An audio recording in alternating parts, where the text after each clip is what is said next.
Bakıda keçiriləcək Ümumdünya Şəhər Salma Forumu ərəfəsində monitorinq aparılacaq.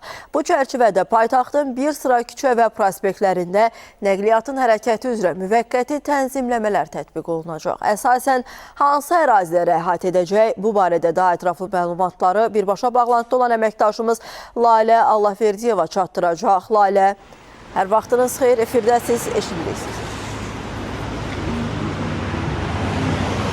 Hər vaxtınız xeyir. 17-22 may tarixlərində keçiriləcək şəhər salma forumundan əlaqədar paytaxtın bir sıra küçə və prospektlərində nəqliyyatın hərəkətində müvəqqəti tənzimləmələr həyata keçiriləcək. Bildirim ki, monitorinqlər Neftçilər prospekti, Yusif Səfərov küçəsi, qismən Heydər Əliyev prospekti, Mehdi Hüseyin küçəsi, Xocalı prospekti, Rixard Zorge küçəsi, Zərifə Əliyeva küçəsi, Lermontov küçəsi, həmçinin tədbirin keçiriləcəyi Bakı Olimpiya stadionu istiqamətlərini əhatə edəcək.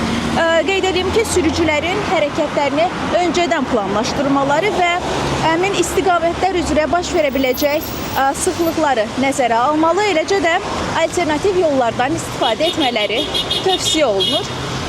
Hələlik mənim çatdıracaqlarım bu qədər idi. Söz sizdədir.